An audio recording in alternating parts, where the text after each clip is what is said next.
لیکن آج کل لوگوں کے اندر نہ حیا طبعی موجود ہے اور نہ ہی حیا ایمانی موجود ہے۔ یہ جو ٹک ٹاک آیا ہوا ہے، یہ جو آپ کا انسٹاگرام آیا ہوا ہے، یہ جو آپ کا فیس بک ریل آیا ہوا ہے، یہ جو یوٹیوب ریلز ہے، یہ جو یوٹیوب ہے، انسٹاگرام ہے، جتنے بھی سوشل میڈیا کے ایپس ہیں، یہاں پہ لوگ تو باقاعدہ طور پہ آتے ہیں اور خود کو برہنہ کرتے ہیں، اور حالانکہ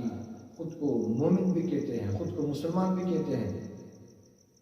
لیکن چند لائکس کی خاطر، چند کمنٹس کی خاطر، چند فالوورز کی خاطر وہ خود کو برہنہ کرتے ہیں، اپنا عزت وہ نیلام کرتے ہیں، وہ اپنا عزت بیچتے ہیں، یعنی چند ٹکوں کی خاطر وہ اپنا حیا بھی بیچتے ہیں اور اپنا ایمان بھی بیچتے ہیں۔ بہت سارے لوگ، خاص کر یہ جو ہمارے پشتون لوگ ہیں، وہ بھی اس کے اندر مبتلا ہے۔ میں نے تو ایسے لوگوں کو دیکھا ہوا ہے، بڑی بڑی داڑیاں ہیں اس میں،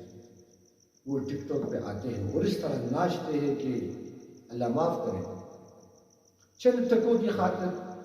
آپ کے اندر صرف ہی ایک کنٹینٹ موجود ہے۔ اگر آپ کو سوشل میڈیا کا بہت ہی زیادہ شوق ہے، اگر آپ کو ٹک ٹاک، انسٹاگرام اور یوٹیوب کا بہت ہی زیادہ شوق ہے، تو آپ کسی اور کنٹینٹ میں کام کریں، آپ لوگوں کو فائدہ پہنچائیں۔ بہت سارے لوگ اس طرح موجود ہیں سوشل میڈیا کے اوپر کہ وہ لوگوں کو فائدہ بھی پہنچاتے ہیں اور ارننگ بھی کرتے ہیں، پیسے بھی کماتے ہیں۔ دین کا بھی منافع ہے اور دنیا کا بھی منافع ہے۔ اپنا عزت بیچنا، اپنا ایمان بیچنا، اپنی حیا بیچنا، اور اس کے مقابلے میں اور اس کے بدلے میں چند روپے کمانا،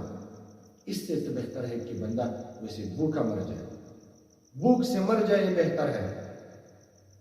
نہ کہ اپنا ایمان اور اپنا غیرت بیچے۔ میں حیران ہوں،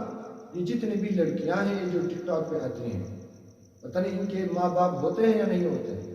پتہ نہیں ان کا بھی بھائی ہوتا ہے یا نہیں ہوتا۔ اس بھائی پہ لعنت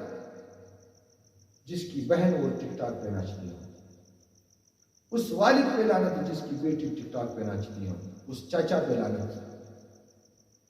جس کی بھتیجی وہ ٹک ٹاک پہ آ کے ناچتی ہے۔ یہ صرف ایمان کا سوال نہیں ہے، تمہارے غیرت اور تمہارے ایمان کا بھی سوال ہے۔